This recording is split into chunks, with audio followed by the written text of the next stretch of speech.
paz esteja convosco, bem-vindos ao 40º episódio do Credo em 5 minutos. Hoje vamos falar do Espírito Santo.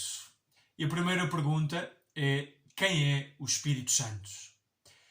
A pergunta indica já que o Espírito Santo é alguém. Portanto, não é uma força, não é uma energia, não é um sopro de Deus, como algumas seitas afirmam. O Espírito Santo é um ser pessoal. Mas que ser é que é? Ora, nós no Credo dizemos o Espírito Santo, Senhor que dá a vida, e com o Pai e o Filho é adorado e glorificado. Ora, se nós adoramos o Espírito Santo tal como adoramos o Pai e adoramos o Filho, isto indica-nos que o Espírito Santo é, concretamente, o próprio Deus. E aqui já temos a Santíssima Trindade completa.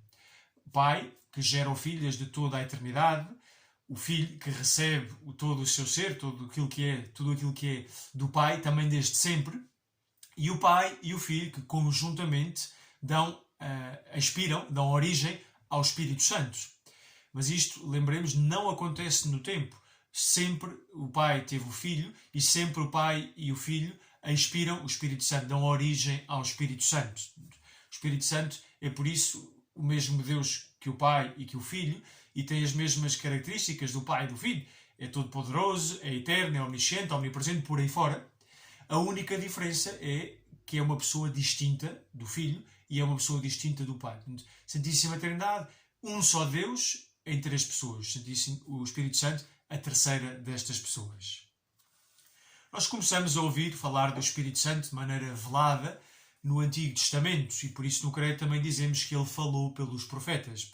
O Espírito Santo guiou os profetas, guiou aqueles homens de Deus que estavam à frente da casa de Israel, e o Espírito Santo operava já desde toda a eternidade, só que não era conhecido.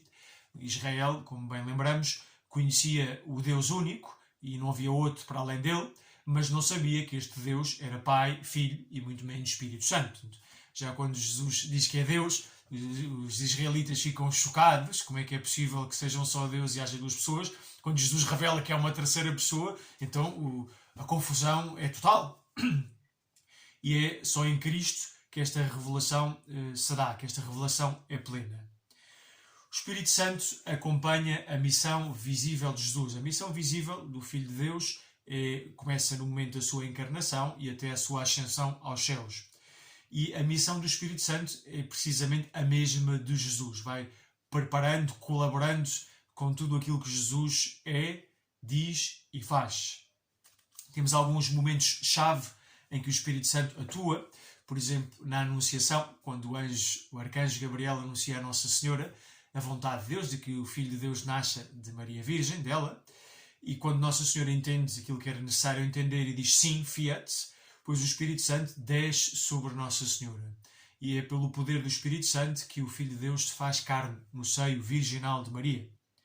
Temos a presença do Espírito Santo quando Nossa Senhora, já grávida do menino Jesus, vai até a casa da sua prima, Santa Isabel, e com a presença de Nossa Senhora e a presença de Jesus, diz Isabel que o menino, João Batista, exultou no seu seio, cheio do Espírito Santo, e ela mesma ficou cheia do Espírito Santo. Temos a presença do Espírito Santo na teofania no Jordão, aquele momento quando Jesus é batizado e se ouve a voz do Pai, e diz que o Espírito Santo, sob a forma de uma pomba, desce sobre Jesus. Quer dizer, está a ungir, a marcar o Messias. E assim as pessoas sabem todas que aquele homem que foi naquele momento batizado por João Batista é o ungido do Senhor. O Espírito Santo manifesta-se com mais força, com mais visibilidade no Pentecostes. Esta é a última solenidade, o tempo pascal, e com o Pentecostes acaba o tempo pascal, e foi um acontecimento que se deu 10 dias depois da ascensão de Jesus ao céu.